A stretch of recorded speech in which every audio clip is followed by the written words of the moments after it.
Commençons maintenant le chapitre premier de la deuxième partie, intitulé « Les structures de l'entreprise ». Comme introduction à ce chapitre, je dirais que pour réaliser ces objectifs, l'entreprise doit mettre en place les moyens nécessaires pour diviser le travail en tâches, ça on l'a vu, et pour ensuite en assurer la coordination nécessaire entre ces tâches. La structure est définie comme la somme totale des moyens, ainsi la répartition des tâches et des responsabilités. Qu'est-ce qu'elle montre, la structure, enfin? Elle montre comment cette entreprise agence le travail, répartit les tâches entre les organes opérationnels et fonctionnels et la direction, et comment elle répartit les responsabilités et le pouvoir, et comment elle organise les relations entre les différents organes, les relations hiérarchiques, les liaisons fonctionnelles, liaisons de conseil, etc. Donc, la somme de tous ces éléments-là constitue la structure de l'entreprise. Elle représente en quelque sorte l'architecture générale de l'entreprise. C'est un instrument très important qui va permettre à l'entreprise de réaliser ses objectifs. Donc, pour pouvoir réaliser ses objectifs, l'entreprise a besoin d'une structure capable de prendre en charge la division du travail, capable de coordonner les différentes tâches induites par ces divisions du travail et capable d'aller vers la réalisation des objectifs tracés. C'est un instrument très important, donc qui permet à l'entreprise de réaliser ses buts et de réaliser ses objectifs stratégiques. La forme maintenant de la structure de l'entreprise, elle dépend de plusieurs variables. Je peux citer la taille de l'entreprise, grande, petite, diversifiée, non diversifiée, monoproduit, monomarché, etc. Son âge, est-ce qu'il est ancien, est-ce qu'il est récente, etc. Son environnement, est-ce que c'est un environnement simple, est-ce qu'il est complexe, est-ce qu'il est turbulent, est-ce qu'il y a beaucoup de, etc. Donc il y a beaucoup de variables. Son système technique aussi, est-ce qu'il a un processus de production standardisé, est-ce qu'il est diversifié, etc. Donc il y a toute une panoplie de variables qui entrent en ligne de compte et nécessairement ça découle vers une typologie de structure organisationnelle. Chacune d'elles est adaptée à un contexte particulier. Avant de présenter justement cette typologie dans ce premier chapitre, il faut tout d'abord définir un ensemble d'éléments qui sont au nombre de 4 et qui vont nous aider à mieux comprendre chaque type de structure qu'on va analyser. Commençons tout d'abord par une définition de ce qu'on appelle niveau fonctionnel, niveau opérationnel. Donc l'entreprise en général est structurée en 2 niveaux, un niveau opérationnel et un niveau fonctionnel. Le niveau opérationnel regroupe tous les organes qui contribuent directement à l'activité de l'entreprise. Pour une entreprise commerciale, par exemple, ce sont les services achats, ventes, livraison, magasins. Les responsables opérationnels, eux, font partie de ce qu'on appelle la ligne hiérarchique. La ligne hiérarchique dans une structure organisationnelle, c'est la suite de tous les responsables à tous les niveaux, allant du directeur général jusqu'au chef d'équipe, qui sont chargés d'appliquer, chacun dans les limites de ses compétences, la politique de l'entreprise. Donc, ils sont des responsables ayant un pouvoir de décision. Ils comprennent les responsables des directions, directeur commercial par exemple, dans le cas qui nous concerne, les responsables de services, service approvisionnement, service vente, le magasin, etc. Ça, c'est le niveau opérationnel. Il y a aussi le niveau fonctionnel. Donc le niveau fonctionnel, quant à lui, regroupe tous les organes fonctionnels qui ont pour rôle de conseiller, d'assister, de donner des conseils, d'étudier des projets, d'étudier des solutions à des problèmes posés. Exemple, la recherche, le contrôle, le marketing, DRH, direction des ressources humaines, fonction de secrétaire général. Il donne des solutions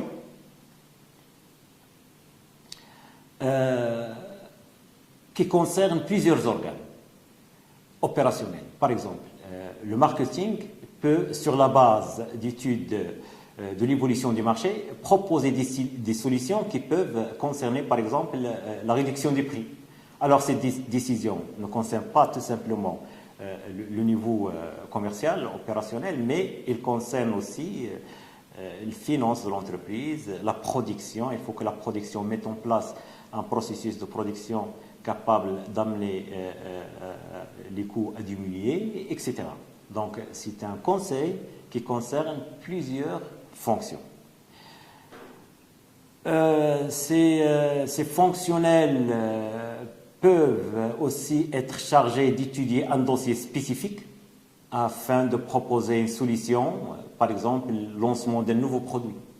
Lancement d'un nouveau produit, c'est un dossier qui doit être traité en premier lieu par des fonctionnels. Parfois, il existe des chevauchements entre ces deux niveaux. On ne sait plus qui relève de l'opérationnel et qui relève des fonctionnels. Parfois, les responsables fonctionnels peuvent aussi diriger un service opérationnel relevant de leur domaine. Par exemple, un directeur marketing qui coiffe aussi le service commercial. Donc, il a là une double casquette. À la fois, il est fonctionnel et, d'un autre côté, il est opérationnel. Bref, dans la réalité de l'entreprise, parfois, la frontière entre opérationnel et fonctionnel est plus ou moins difficile à établir entre ces deux catégories. Mais pour vous aider à qualifier un niveau quelconque, est-ce de fonctionnel ou d'opérationnel, essayez toujours de poser la question suivante sur les conséquences de l'arrêt de son activité. En effet, si un niveau opérationnel cesse de fonctionner, la production correspondante n'est plus fournie. Par exemple, si la production arrête, donc tout arrête. Si l'approvisionnement arrête, il n'y aura plus de production. Si il y a des problèmes au niveau de la vente, il n'y aura plus de vente. Donc, pas de production en conséquence. Là, c'est un niveau opérationnel. Par contre, l'absence d'un niveau fonctionnel ou l'arrêt de l'activité d'un niveau fonctionnel retarde certaines décisions. Donc, certaines décisions, certains dossiers peuvent ne pas être traités à temps, mais n'arrêtent pas la marche de l'activité de l'entreprise. Donc, il s'agit là d'un niveau fonctionnel. Ça, c'est la première définition que j'ai aimé apporter au niveau de cette distinction entre le niveau opérationnel et le niveau fonctionnel. Un deuxième point à clarifier, c'est ce qu'on appelle l'organisation formelle et l'organisation informelle. Jusqu'à présent, on a parlé de l'organisation formelle. Mais le travail au sein de l'entreprise est généralement réparti en plusieurs tâches. Donc, c'est la division du travail. Ces tâches sont réparties entre plusieurs personnes, donc entre plusieurs membres. Pour assurer une coopération et une coordination efficace, il faut que l'autorité de chacun, l'étendue de son pouvoir et sa responsabilité soit bien définie. Rappelez-vous ce que disait Fayol. Donc là, c'est l'application d'un principe de Fayol. Il faut que cette responsabilité, il faut que cette autorité soit délimitée. Il ne faut pas qu'elle déborde les limites qui lui ont été fixées par la direction de l'entreprise. La nature des rapports qu'elle doit entretenir avec les autres membres de l'entreprise et les règles à respecter doivent, elles aussi, être précisées. Le respect de ces règles donne lieu à un certain formalisme. Donc, il y a un certain formalisme qui découle des respects de ces règles. Formalisme, ce sont les formalités, c'est la forme, ce sont les règles à respecter, les procédures à suivre, etc. Au niveau des comportements des membres de l'entreprise. Ce formalisme trouve ses fondements chez les classiques, qui mettent l'accent sur l'ordre, la discipline, le respect des procédures, du travail, les rapports officiels entre les membres de l'entreprise. Ils donnent lieu à la structure formelle. On trouve ça chez Ford, chez Taylor, chez Fayol, chez Max Weber. Donc il faut que l'entreprise travaille avec un certain formalisme. Ce formalisme-là, il est représenté par ce qu'on appelle l'organigramme. L'organigramme, c'est l'outil qui donne un peu comment cette organisation est formalisée. Toutefois, la situation de travail que crée l'organisation formelle ne répond pas toujours aux besoins et aux attentes des membres de l'entreprise. On a vu ça avec le courant de la sociologie des organisations, que les membres au sein d'une entreprise, parfois, se trouvent bloqués dans la recherche de la satisfaction de leurs besoins. Donc là, il y a une organisation formelle qui limite un peu l'épanouissement de ses membres. Et c'est ce qui existe avec une organisation formelle. Donc, insatisfaits de leurs conditions, forcément, ces gens-là vont chercher à s'adapter en développant d'autres types de rapports qui ne s'inscrivent pas toujours dans le contexte formel. Ils ne sont pas décrits dans les documents officiels ni dans l'organigramme. Donc, aux relations formelles, par exemple, répartition de pouvoir, la circulation de l'information, la répartition des responsabilités, la répartition des tâches, viennent s'ajouter des relations informelles, non officielles. On va assister à la formation de groupes qui ont des affinités similaires, une même culture, par exemple, peut-être parce qu'ils sont issus de la même école, des ingénieurs de la même école, donc il y a des affinités qui se forment et qui ne sont pas formelles, qui ont des valeurs différentes de celles de l'entreprise. On va assister à la formation de relations sociales de proximité, de coopération, qui peuvent parfois court-circuiter les circuits formels. On voit ça au niveau de la circulation de l'information, un subalterne, parce qu'il a des rapports sociaux avec un directeur, peut être plus informé que le chef de son service, etc. Donc, une autre forme de travailler, mais qui est informelle et qui est nécessaire. Cette forme-là, elle n'est pas toujours nocive pour l'organisation formelle, mais qui est parfois nécessaire pour le bon fonctionnement de l'organisation. Donc là, c'est l'organisation informelle qui est complètement indispensable à l'organisation formelle pour assurer son fonctionnement, mais qui ne se reflète pas au niveau de la documentation officielle ni au niveau de l'organigramme de l'entreprise. Ça, c'est l'aspect informel de l'organisation. Donc, en résumé, je peux dire au niveau de ce point-là que l'organigramme reflète, ou bien il décrit la structure formelle, qui est une structure planifiée et voulue par les dirigeants. Pour eux, elle est capable de réaliser les objectifs tracés. Mais la structure informelle, qui est une structure qui s'impose, elle s'impose d'elle-même, elle n'est pas planifiée, parfois elle n'est pas voulue par les dirigeants, mais là, elle est décrite par ce qu'on appelle le sociogramme. Alors, l'organigramme, c'est un schéma de la structure, notre objet de ce premier chapitre.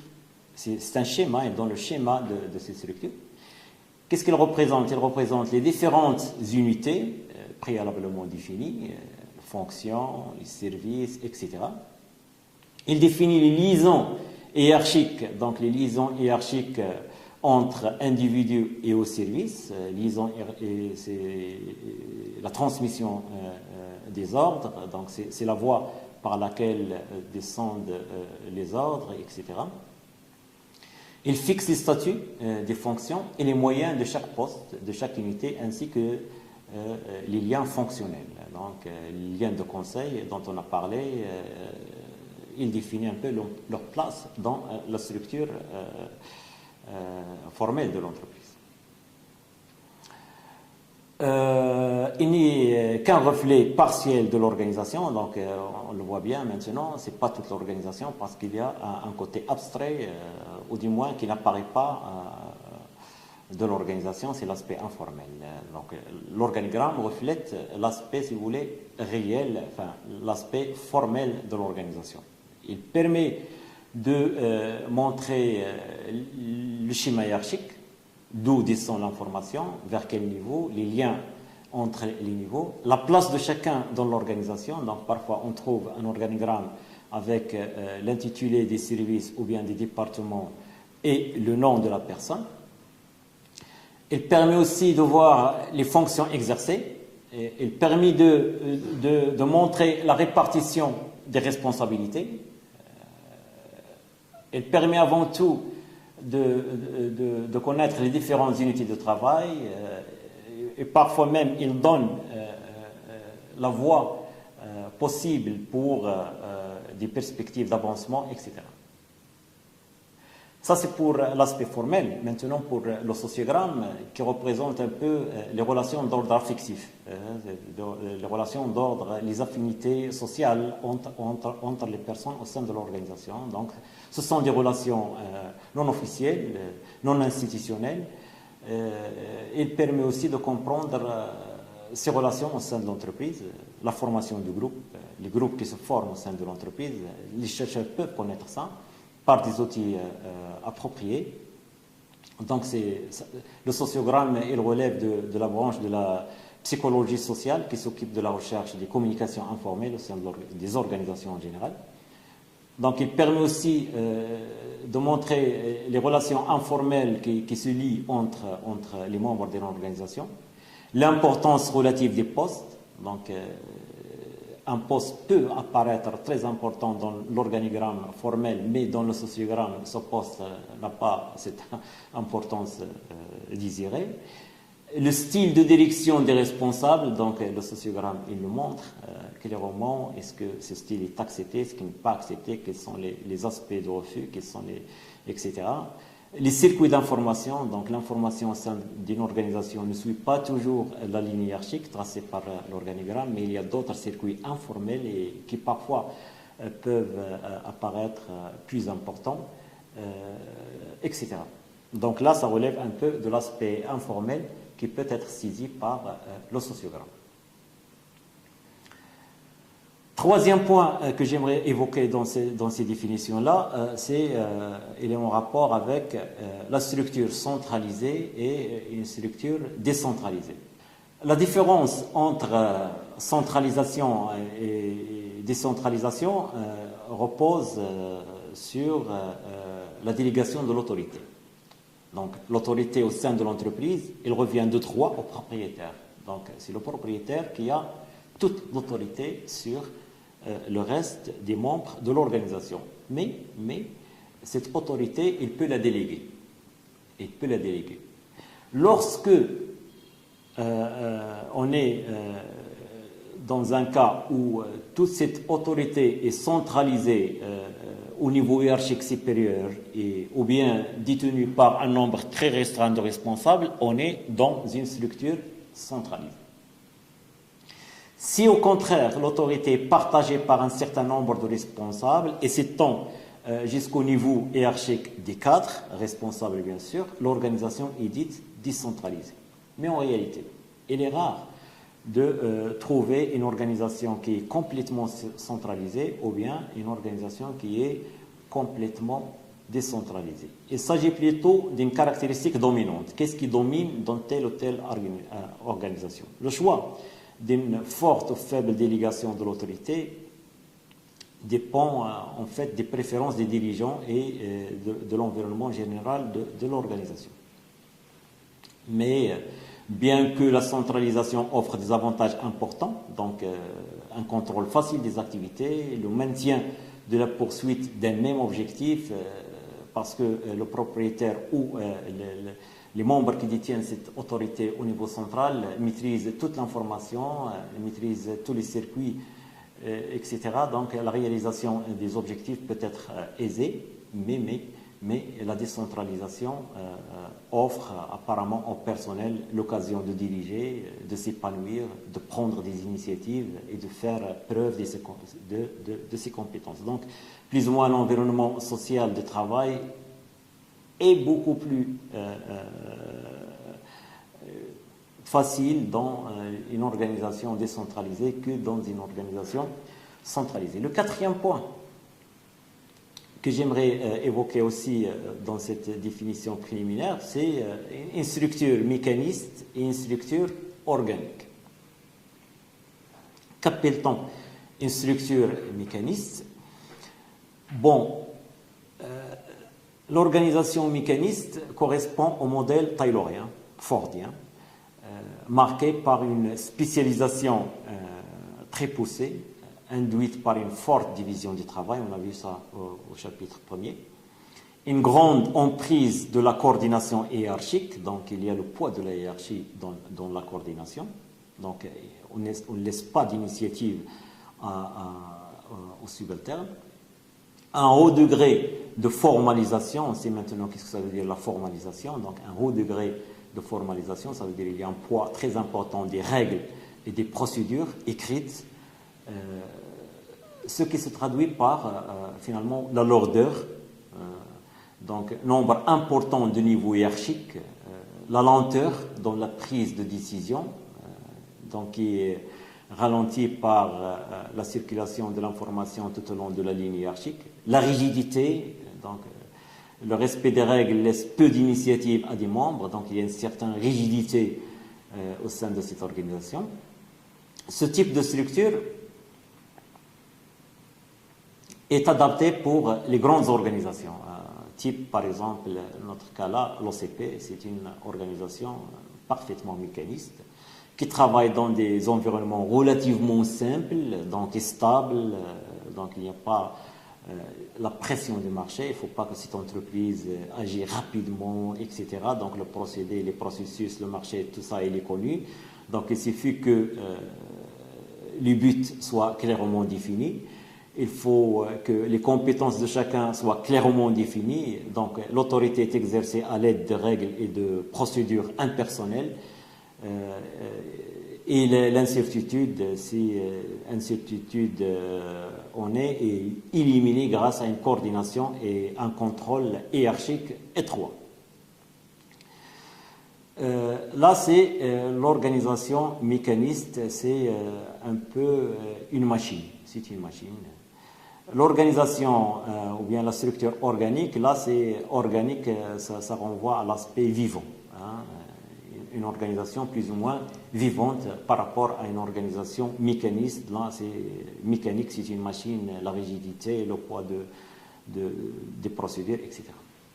Bon, la structure organique, elle est venue par la suite, compte tenu de la complexité et l'instabilité de l'environnement. On a vu ça dans le cas de Ford, comment l'usine de Ford n'a pas réussi à s'adapter à l'évolution de l'environnement, notamment à l'évolution de la demande. Donc, elle a été spécialisée, très intégrée, au niveau de son organisation très rigide, etc., mais elle n'a pas su s'adapter rapidement à l'évolution qui s'annonçait dans l'environnement. Donc, cette instabilité de l'environnement pousse les entreprises à adopter des structures plus ou moins légères, flexibles.